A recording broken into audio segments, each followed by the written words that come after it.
must be in the mind. And at this point, we start talking, perhaps rather perplexedly, of unconscious causes, or something very much like that. But what Nietzsche suggests is, in a sense, there's just action. That what we do, because we are the kind of creatures we are, is we act, and also because we're the kind of introspective creatures we are, we try to think we must have caused that action through some more or less deliberate mental activity. But Nietzsche wants to say, most of our lives are not so reflective, not so deliberative. And Nietzsche is one of these philosophers who says that consciousness is something that's vastly overrated.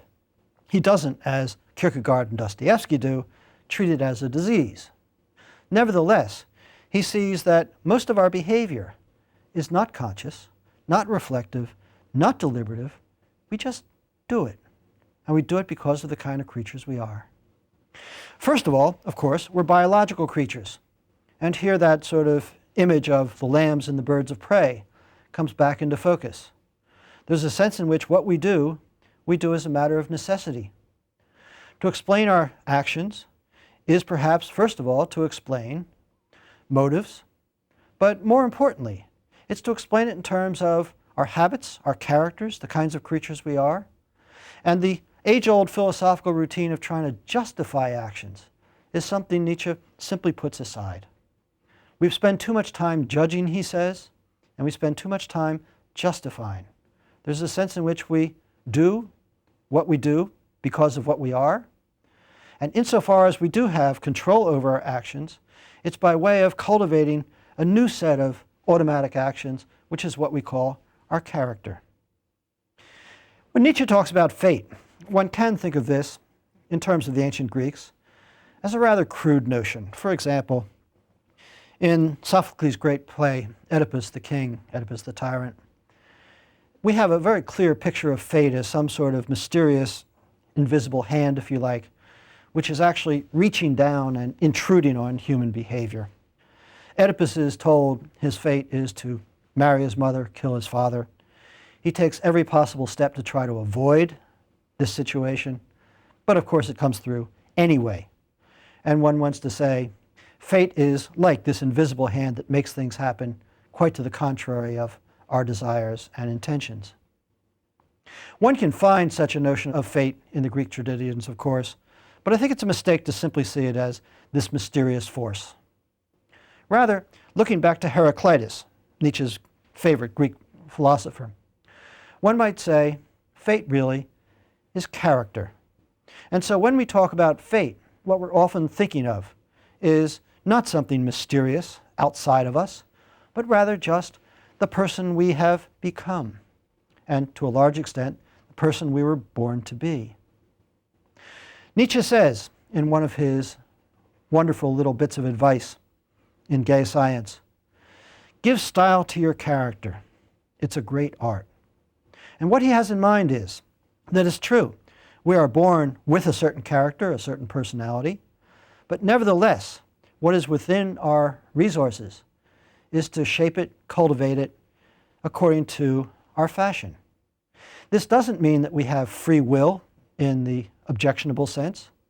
What it means is that part of our character itself may well be to make choices and to have the strength to carry them through.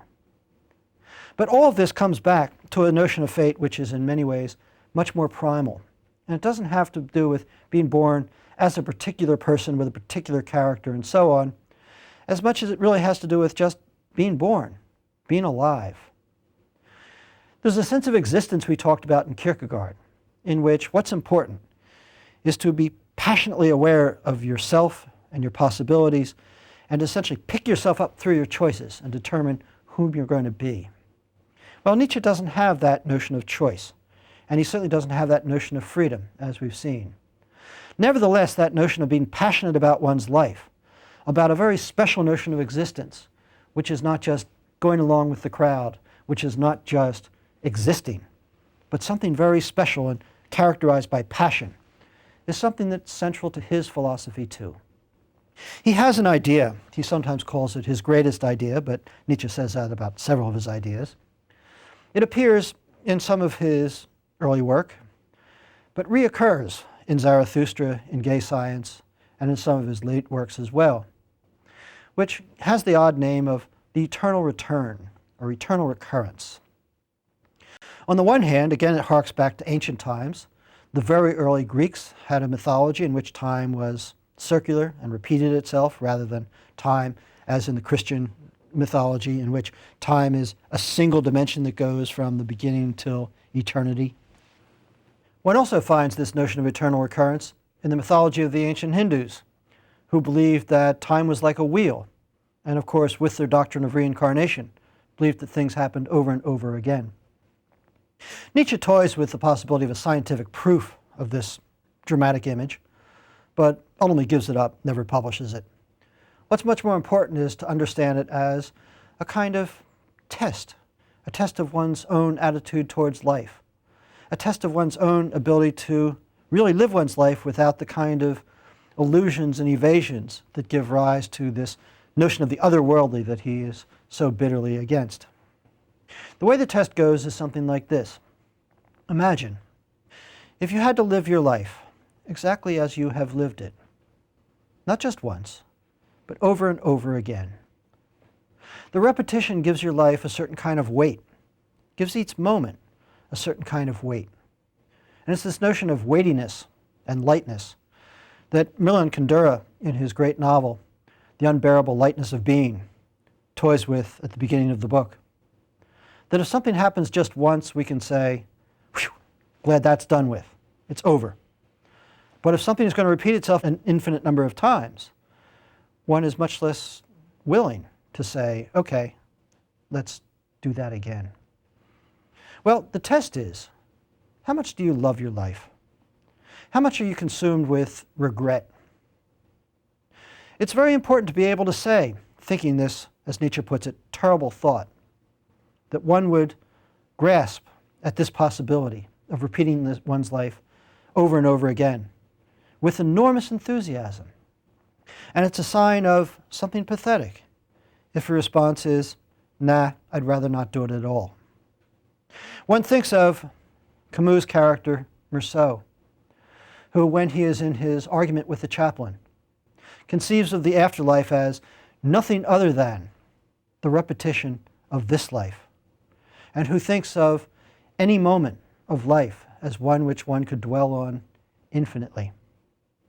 One thinks, for example, of Kierkegaard's discussion of repetition, which we didn't really discuss, but has as its outcome trying to turn repetition into a kind of meaning.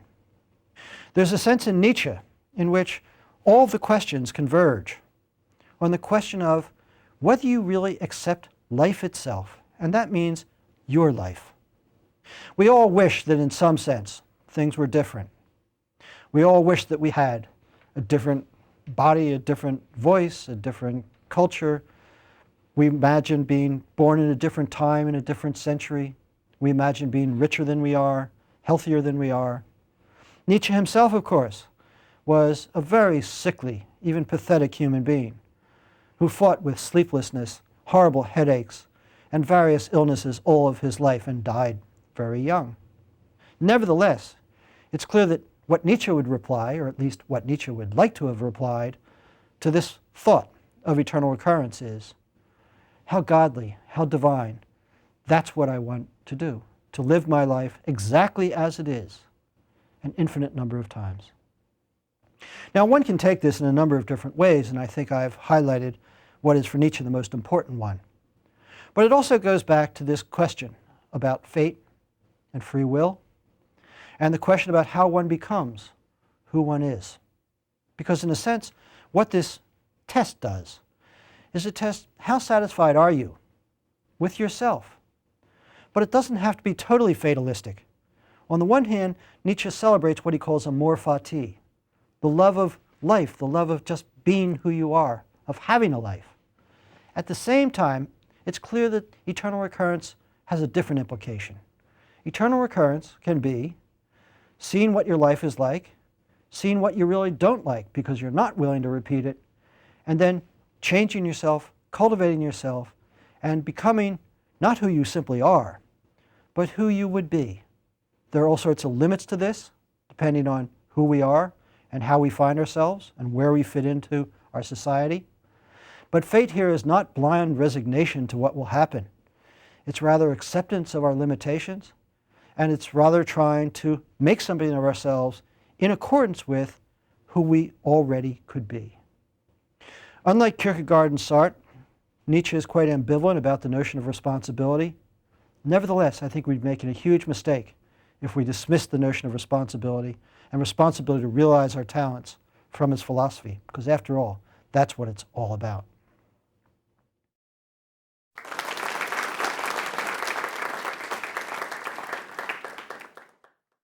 I'm Tom Rollins, president of the Teaching Company. We hope you've enjoyed the lectures on these tapes. To order more courses or to receive a copy of our most recent catalog, call 1-800-TEACH-12. That's 1-800-TEACH-12. Or visit